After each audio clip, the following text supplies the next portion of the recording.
It began with a gut feeling. It always does, doesn't it? A subtle shift in her tone, an unusual softness when she said, "I'll be out for lunch with a friend." That kind of softness only stands out if you've noticed the sharp edges before, the ones you thought had softened over years of devotion. Lavra and I had been married 8 years of morning coffees, whispered dreams, and the silent understanding that comes from knowing someone completely. I believed we were solid.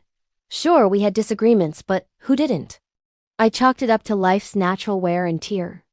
That was before the late-night text I accidentally glimpsed while her phone rested beside me on the couch. "Can't stop thinking about today." The number was unfamiliar. When I asked her about it, she laughed nervously. "It's nothing. Just a group chat.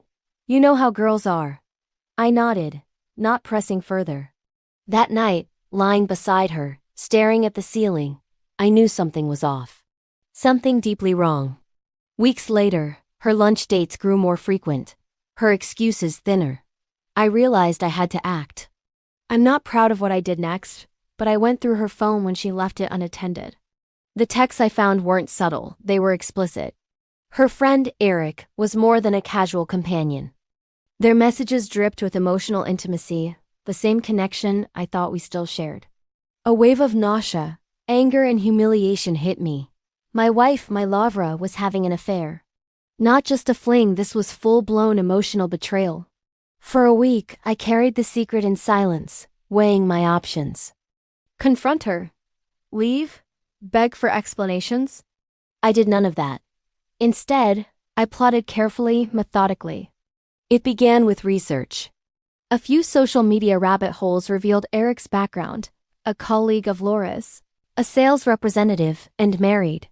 His wife, Christine, a petite brunette with kind eyes and 2 young children, drew my sympathy, but it didn't deter me. I hired a private investigator named Frank, a grizzled man with a bulldog face and no-nonsense attitude.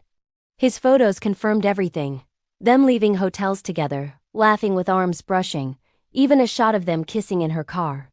Hard, undeniable proof. Next, I contacted Christine. My message was simple. "Hi, Christine. This will be hard to hear, but I believe your husband Eric is having an affair with my wife Lavra. I've attached photos. I'm sorry to be the one to tell you." Her reply came an hour later. "Thank you for telling me." The chain of events had begun beyond my control. But I had one final move. I wanted Lavra to feel the weight of her betrayal. I invited her to lunch. "Let's have a date," I said, forcing a smile. "Just the 2 of us. We haven't done that in a while." She seemed relieved, almost eager, likely thinking my sudden attentiveness meant nothing was wrong. Little did she know, it was the calm before the storm. The day of the lunch arrived.